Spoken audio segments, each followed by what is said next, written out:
Good morning. I woke up this morning with a kind of musing that I'd like to talk about the truth of being in a band, because I think it's kind of widely misunderstood really in lots of ways. And I was sort of thinking back to the early years of when I wanted to be a musician and what it meant. And I think it's a very layered, kind of, complicated, emotional and very physical journey, so I thought I'd talk a little bit about that.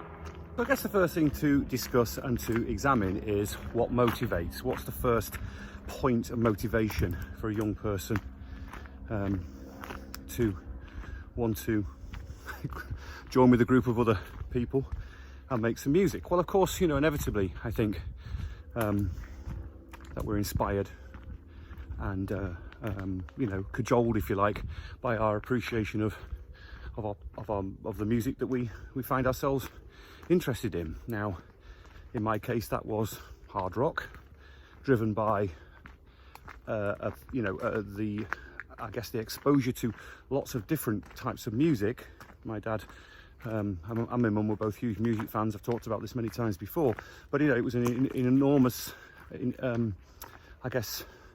catalyst really for me to take an interest in making music.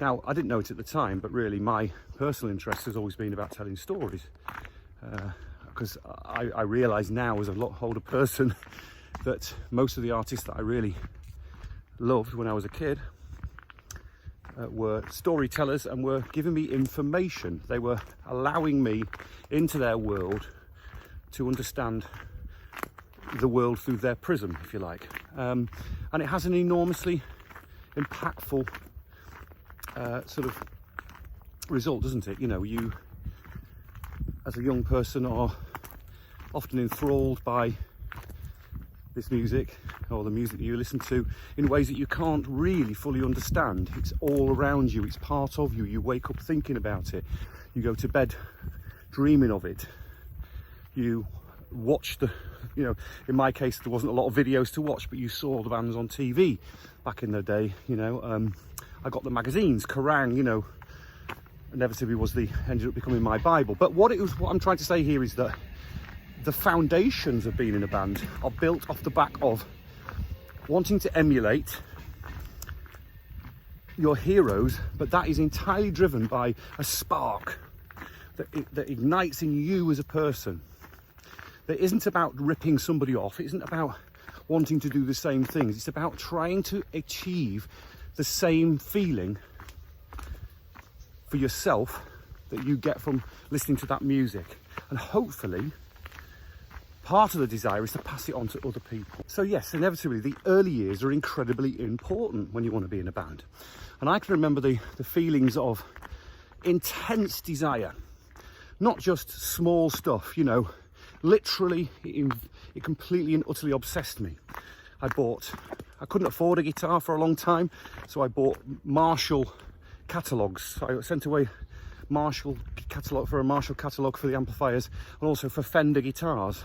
I was absolutely obsessed with the idea of understanding what it was all about, involving myself. Even though it seemed impossible in one sense, I was driven by an absolute desire to get hold of the tools of that industry, even though I didn't know what they did a lot of the time. It was more a case of what they looked like and how they affected me and how much it made me feel that there was some level of freedom attached to the end of it somehow.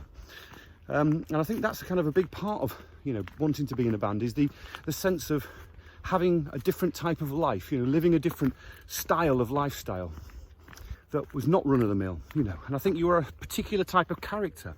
I think that's a hugely underestimated thing really, is that it's not that any rock musician or any musician I've ever met, no matter what it's rock, pop, whatever, thinks that we're better or anything like that than anybody else in society. It's nothing to do with that. It's absolutely all to do with an alternative way of looking at the world. So I can remember putting together my first band. It was called Zeus. Well, actually, the very first band I ever put together was called Contraption. And it was a mess about band. It was, me and a couple of other guys none of which could play, none of us could play really.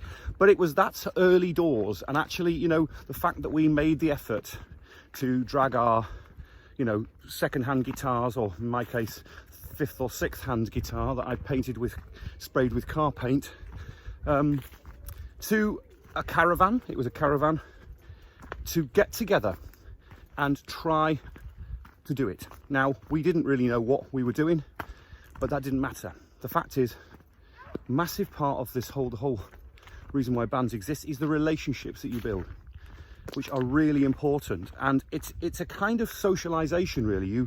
I think as a young person, I mean, I started playing music and trying to be in bands around about the age of 12. You know, it's pretty young.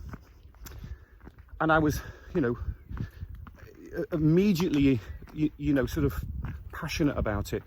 And the key thing was to try and find other people that were passionate about it. But what you're really doing, you're trying to find kindred spirits. You're trying to find people that believe and think about the world in the same way as you do.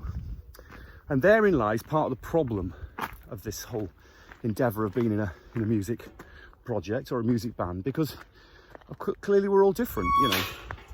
And even though we might feel that there are common ground points of principle, quite often that then gets mixed up with inevitably the tapestry of life, and how each of us individually look at going forward, and how our own egos impact on it, how our sort of, I guess, our sort of views from every level of life, be it political, be it religious, be it just simply the way that you've been brought up in your family, etc., how that then impacts upon this kind of wider view.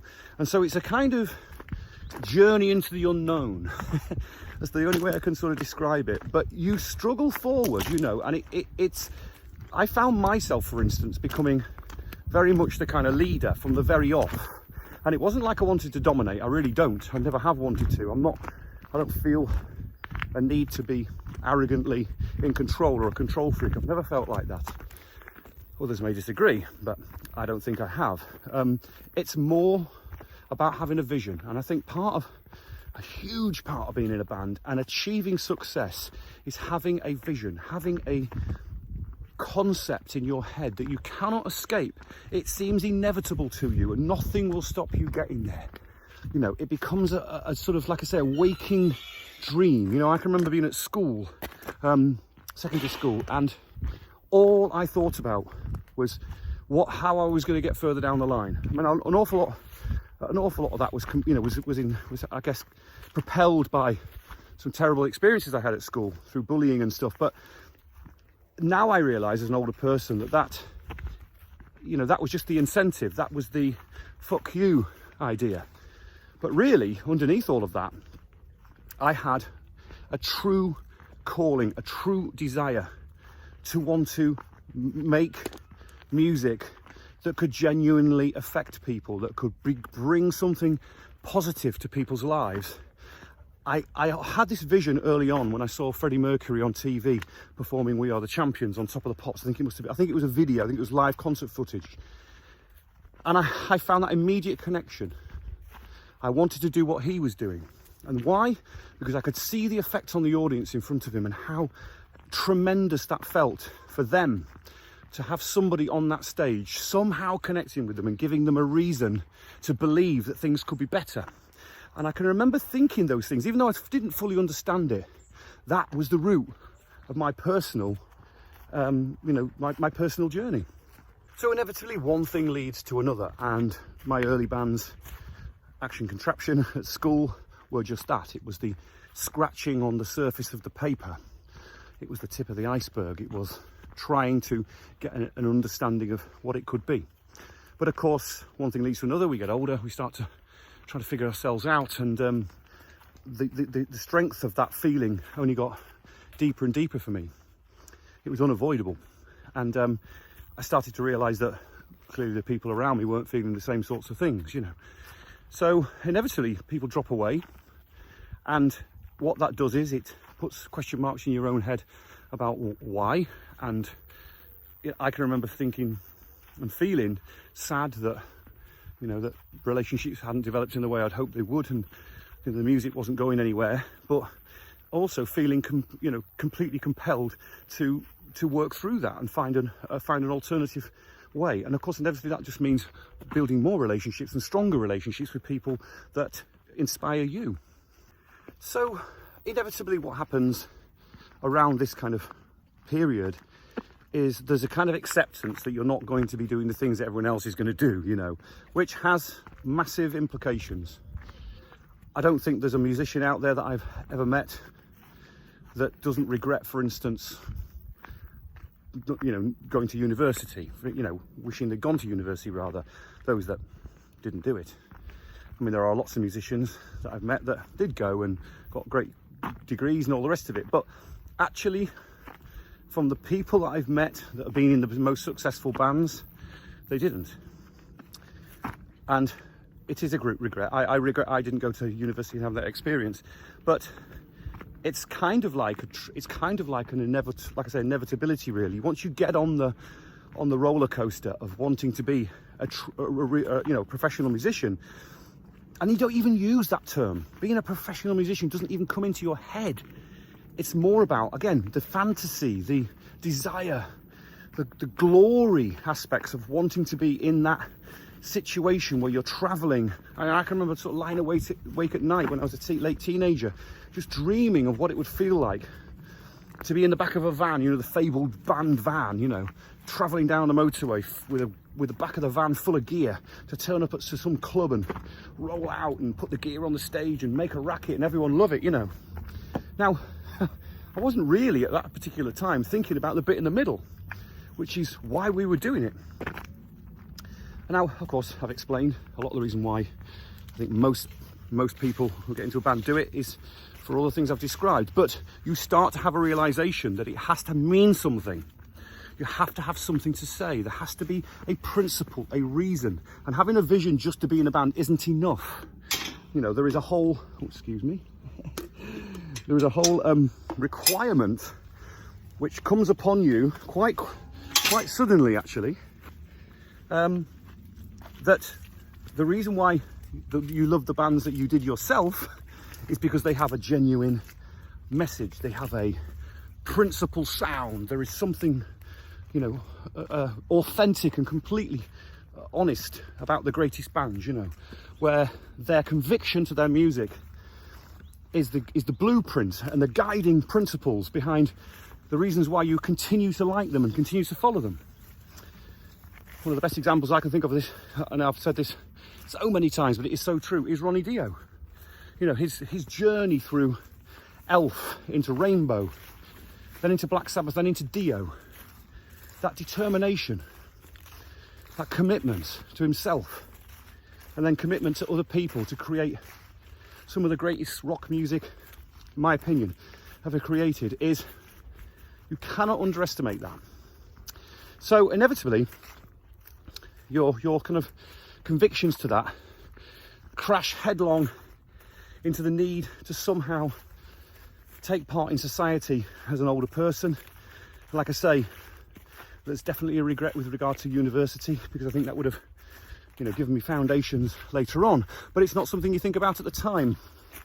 It feels so serious and so important that you're quite willing to take that chance. And I was very fortunate that my mum and dad were fully willing to support me.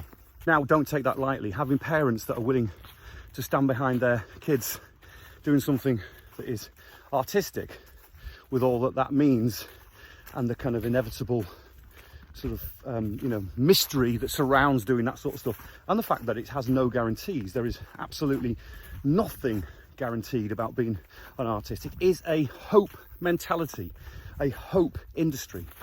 You do it because you're compelled. And so a massive part of the structure of being in a band is, I guess, like I said earlier, finding people that have that same feeling. Now, that happened to me when I went to sixth form college and met Bruce and Jim Dickinson, specifically Bruce. I can remember having because I'd been in Zeus with Mark Plunkett, obviously we'd been to school together at junior school, still great friends. But that, he was you know, as compelled as I was in lots of ways to want to be in a band. But he, you know, Mark will say himself, I think, I remember Mark having this kind of desire to go to university and be an architect. And the same thing with Bruce. When I met Bruce at sixth form college, Bruce's desire was to be a music teacher. I seem to remember there was a lot of conversation about he was going to go to the Leeds Music College and, you know, he was going to pursue his love of music, but he was going to end up being a teacher. And so initially, the compelling reason to get involved with those guys was because we were young adults at sixth form college with a surrounding group of friends and also teachers, it has to be said, and all of our parents. Oh, hang on, there's a car coming. That was a car. But yeah, we were surrounded by this fantastic group of people who gave us the license to do it. And also, I think at that particular time in history, music was, you know, it was dominant, as it always had been, but there was a rising tide of appreciation of guitar music, and we were a guitar band. And I was looking for that guitar player, because I wasn't very good as a guitar player, still aren't.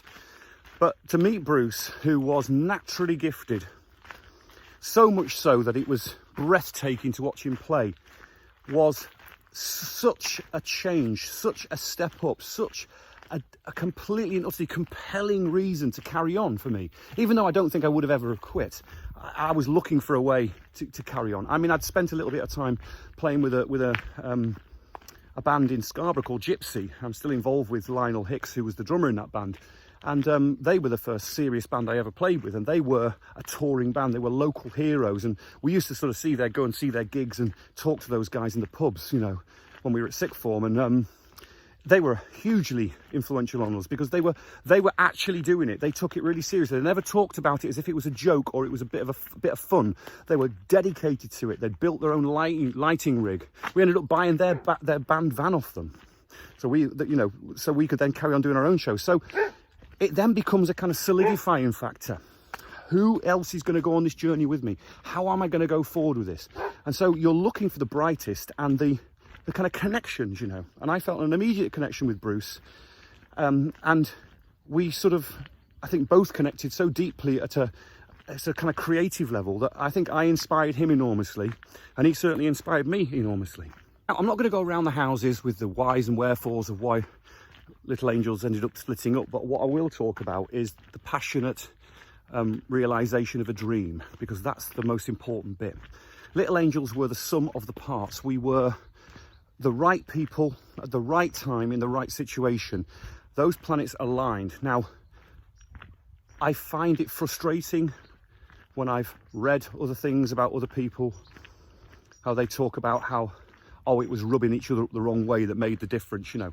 It's like the whole toxic twins thing, you know. Oh, yeah, you've got to have that friction. Well, in all genuineness, we genuinely never had that friction. Yeah, we had our moments, but really, I had such admiration for Bruce. We all liked each other. You know, we were all good friends. And that was absolutely the foundations of the band, you know. Everywhere we went, everything we did, all the things we tried to do, we did as a team. Certainly before we got the record deal, especially, actually. It was daily. It was ringing each other up. It was rehearsing. It was driving from Scarborough, from, you know, Bruce and Jim's case, to Hunmanby to rehearse in a tiny little scout hut, you know. It was making decisions that were tough, like removing our first drummer, Paul Charles, in favour of working with Gary, you know, from Whitby, who was our very first real serious drummer, if you like, and then moving that situation once we started playing at the Stephen Joseph Theatre in Ireland in Scarborough and getting some real traction in the local press, moving that situation into working with Dave Hopper, who was the original drummer of Little Angels, you know. And these decisions are really tough, you know, and you don't make them lightly. We were all devastated to get rid of Charlie, all really hurt. You know, we knew we'd hurt Gary when we had to sack him, but we knew that if we didn't do that, we wouldn't go forward. So what you're doing is you're building a kind of cage of iron around you. It's becoming a kind of battle. You're sort of battlements, you know, you're building your community within the walls of a castle. And ours was the Castle Little Angels, you know, and it became a sort of total and utter, a sort of matter-of-fact approach, you know. Everything we did was towards getting where we wanted to go. Now, of course, not everything runs smoothly. And after we got the record deal with Polydor, you know, I keep using this word inevitably, but it's the inevitability of it is absolutely true. you encounter whole different sets of dynamics, different stratas of the business. You know, you start coming into contact with whole new waves of people that are you know, are there to help you supposedly move forward and achieve your dreams. But one thing we never let go of, and this is getting to the roots of how you are successful in a band, is that we never stop believing in each other.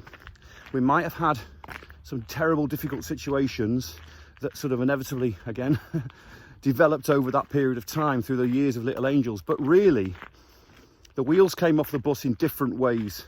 But underneath that, the relationships that we had, the fact that I developed into the key songwriter, and Bruce was the riff meister, and Jim brought the twinkle, and Bruce and Jim both wrote a lot in the band as well. I'm not going to say otherwise, they did, especially Jim actually. But Bruce was the pivotal sound of the band. I was the voice of the band. I was the songwriter.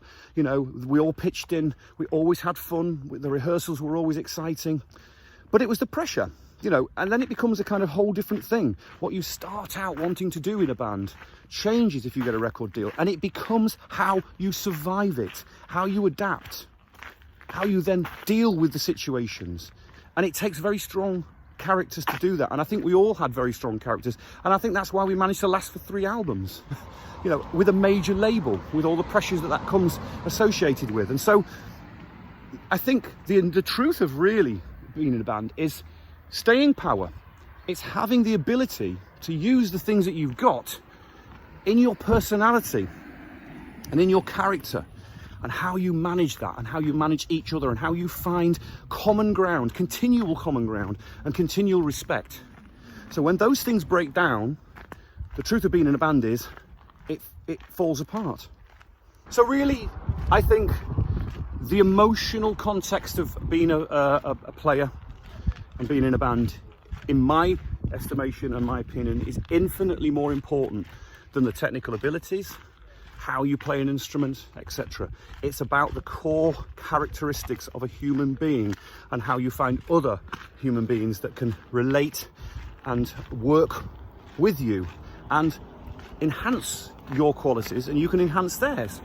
So in truth, all the stuff that I guess the layman might think about what being in a band means, you know, to do with the glitz and the glamour and the sort of fame and all the stuff, all that sort of stuff, is an absolute, total and utter, pale, not even second cousin, not even a third cousin. It's like bottom of the list when it comes to the real reality of why you want to do it, the truth of why you want to be there.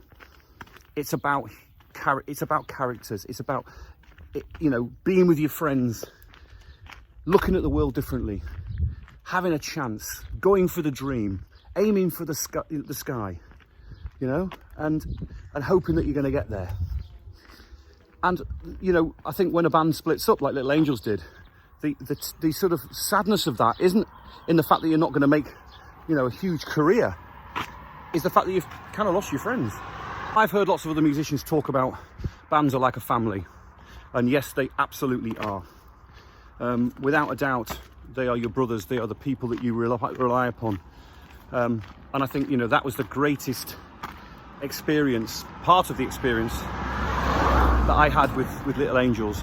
And it was the same with Wayward Sons, you know. And I think the only difference with Wayward Sons is that because I'd grown up and I'd had a lot more experience, and I had inevitably had I had a greater level of experience and gone through the whole Little Angels thing, that I was able to, you know, carve that path a little more precisely. And you know, and I'm obviously still great friends with them. And the most important thing for me out of all of this is that those relationships that I built with those great people in Little Angels, you know, in Gun, great lads, you know, same with Fastway, working with Eddie Clark, and absolutely the same working with the guys in Wayward Sons, is that you want to be there. You want to work with those people because they enhance your life, that you get something out of it emotionally.